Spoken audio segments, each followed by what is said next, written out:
장르가 뭐니에 아주 논쟁적인 순서죠. 전문가들의 치열한 머니 토론, 생각이 달라 시간입니다. 우리가 투자를 배우고 경제를 이해하는 방법은 정말 다양합니다. 책을 읽기도 하고 강의를 듣기도 하지만 때로는 영화 한 편이 1000마디 말보다 더 큰 울림을 주기도 하죠. 그래서 오늘의 질문을 준비해 봤습니다. 투자자라면 꼭 봐야 할 최고의 경제 영화는 무엇인가? 이 궁금증에 대한 해답을 얻고자 생각이 다른 두 분을 모셨습니다. 특별하게 경제 고수가 아니라 영화 고수 두 분을 모시고 경제 영화 이야기를 해보려고 합니다. 요즘 각종 미디어에서 대중의 사랑을 담뿍 받고 계시는 분들이죠. 라이너 영화평론가, 전찬일 영화평론가님 함께 해주셨습니다. 안녕하십니까? 안녕하십니까? 안녕하십니까? 두 분이 조금 더 형님이시니까 혹시 네. 친하십니까? 그렇죠. 친하죠. 저 선생님하고 가깝습니다. 왜냐면 워낙 오래 봤기 때문에 네. 5년 이상을 봤고 또 이제 저한테는 평론가 선배님이신데 네. 그 대신 제가 나이 차이가 너무 많이 나고 이 경력 차이가 많이 나서 항상 네네. 선생님 이렇게 불러요. 제가 볼 때는 좀 애정의 차이는 좀 있는 것 같습니다.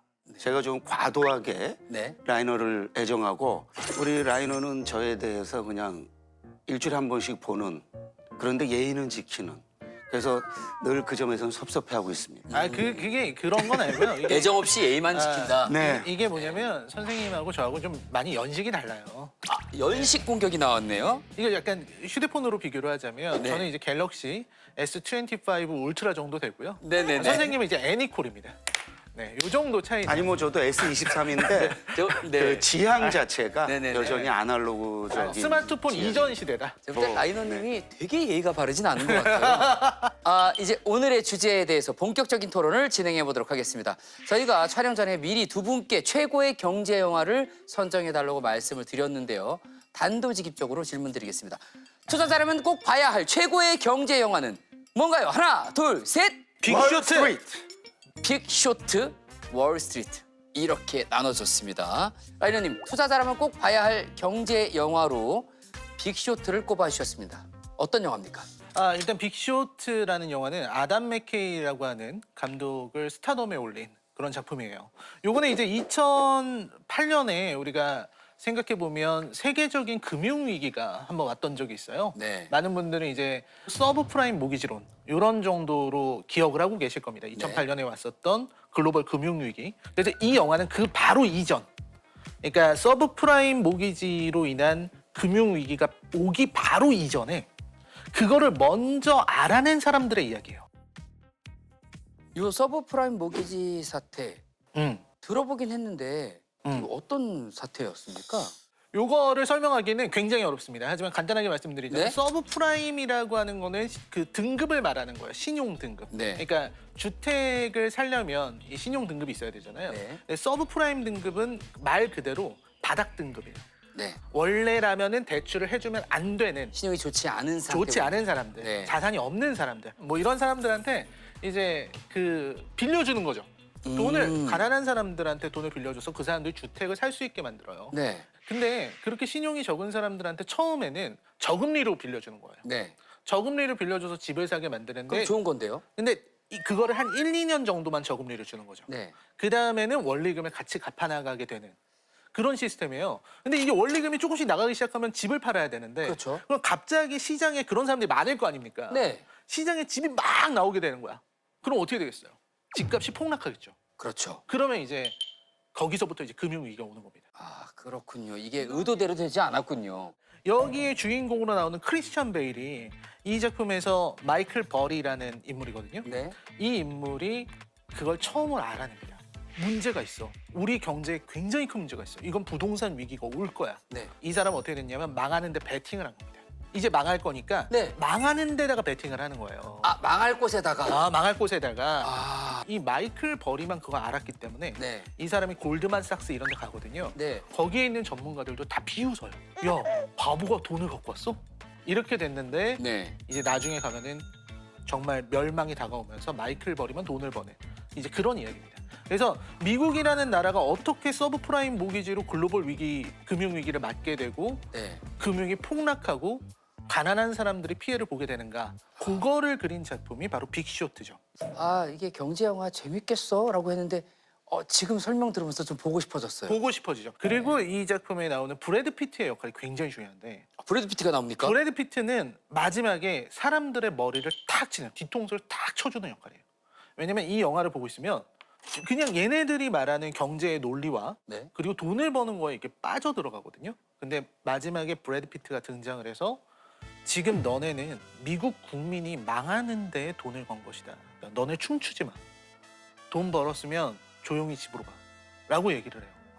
그 일침이 이 영화의 굉장히 중요한 부분. 돈을 버는 건 중요하지만 양심을 버려서는 안 된다.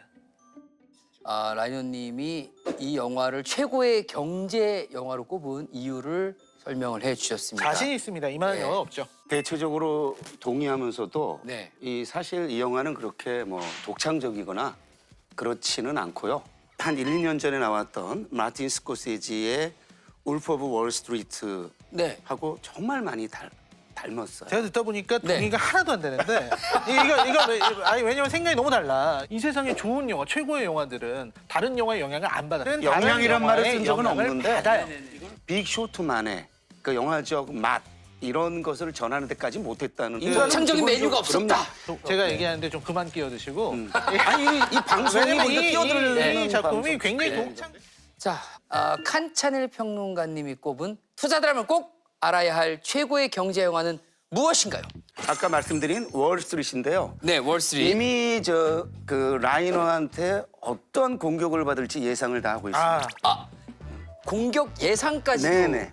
왜냐하면 이 영화는 이제 1987년도에 나온 영화예요. 네. 그러니까 저랑 우리 거의- 라이너가 태어난 지 뭐 몇 년 안 돼서 나온 영화입니다. 예, 저보다 하나 동생이에요. 네, 아무래도 영화가 뭐 빅쇼트라든지 네. 또 이제 언급이 계속된 울프 오브 월스트리트 같은 영화에 보면 좀 약간 촌스러운 월스트리트 그 80년대 상황의 경제 시장이 어땠습니까? 그때 이제 80년대가 정보의 중요성이 막 대두될 때입니다. 어떤 고급 정보를 가져오느냐가 결국에 부와 가난의 갈림길인데 문제는 네. 그 정보를 가져오는데 내부자 거래, 불법 거래를 한다는 거죠. 거기서 이제 법적인 문제와 도의적인 문제, 윤리의 문제, 양심의 문제가 그래서 이 영화는 경제 영화의 터닝 포인트가 될 만한 영화.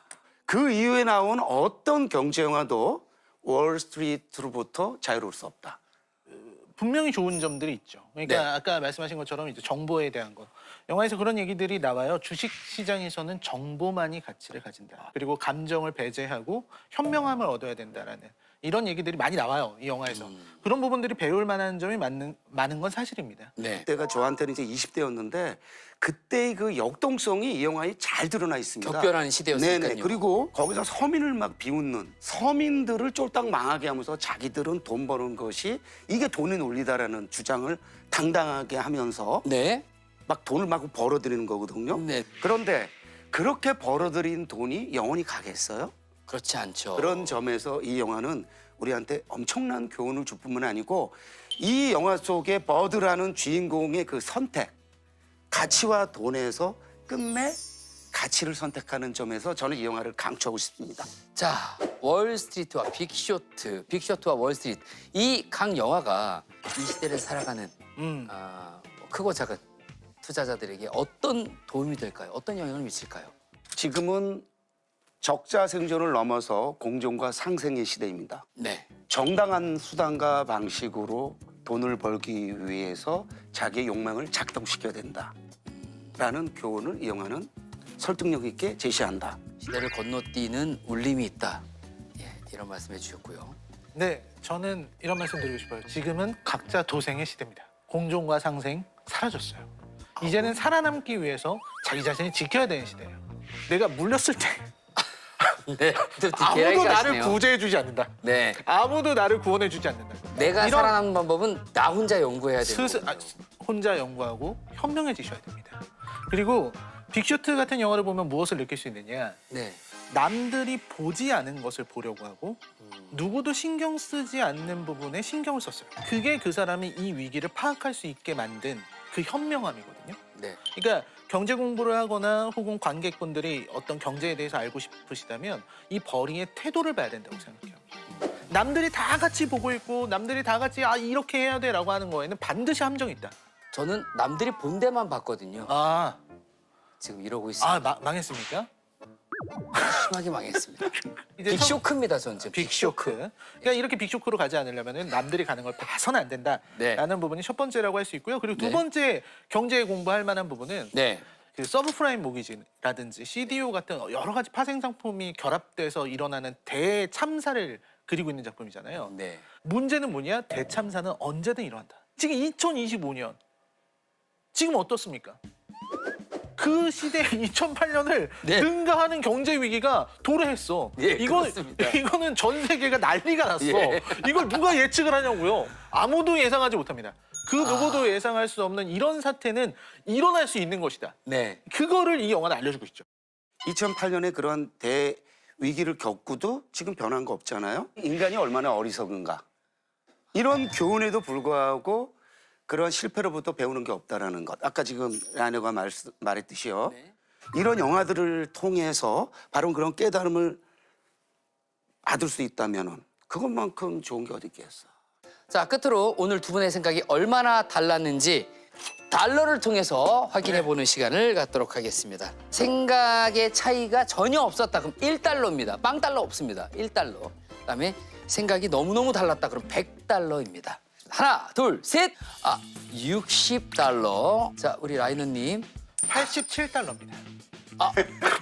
이 87년도에 네. 이제 20대였던 분의 어떤 낡은 감성 네. 거기에서 이제 큰 차이를 느낄 수밖에 없었다. 두 분의 생각의 차이는 평균 73.5달러입니다. 네. 두 분의 치열한 토론, 재밌는 영화 이야기 잘 들었습니다. 감사합니다. 감사합니다. 고맙습니다. 감사합니다. 네, 혹시 두 분도 이 영화 봤어요? 저는 빅쇼트만 봤습니다. 빅쇼트 보셨나요? 네, 저는 봤습니다. 네. 둘 다 보셨어요? 네네네. 오, 자, 그렇다면 두 영화 중에서 현재의 세계 경제의 모습과 더 닮아 있는 영화는 하나, 둘, 셋. 빅쇼 모르겠습니다. 빅쇼입니다. 네, 모르겠는 게 이거는 나중에 영화가 나올 것 같아요. 뭐 트럼프 이래가지고 오히려 지금 상황을 네, 한 5년 뒤, 10년 뒤에 이제 나중에 유례 없는 미국 대통령의 뭐 탄생 그로 인한 경제적인 뭐 이런 거 해가지고 대혼돈. 네, 대혼돈이 왔다 막 이런 영화 한번 나오지 않을까. 네. 오. 제가 이 빅숏을 고른 이유는요. 사실은 아무도 보지 않았고 아무도 보고 싶어하지 않았던 그 위기, 그 위기를 검증하고 그 위기에 대해서 경고하고 거기에 배팅했던 사람이거든요. 네. 네. 지금도 사실은 굉장한 위기 신호들이 우리 세계 경제에 알람을 좀 울리고 있다라는 분석도 좀 있거든요. 그래서 위기를 보고 뭘 저희가 어떻게 해야 됩니까? 어떻게 해야 되는 겁니까? 일단 대비를 해야죠. 비가 올 것 같다, 우산을 준비해야죠. 우산을 준비. 날이 추워질 것 같다, 두터운 외투를 준비해야 됩니다. 네네네. 그리고 또 하나는 뭔지 아시죠? 위기에 배팅할 수도 있는 겁니다. 장마가 질 것 같아?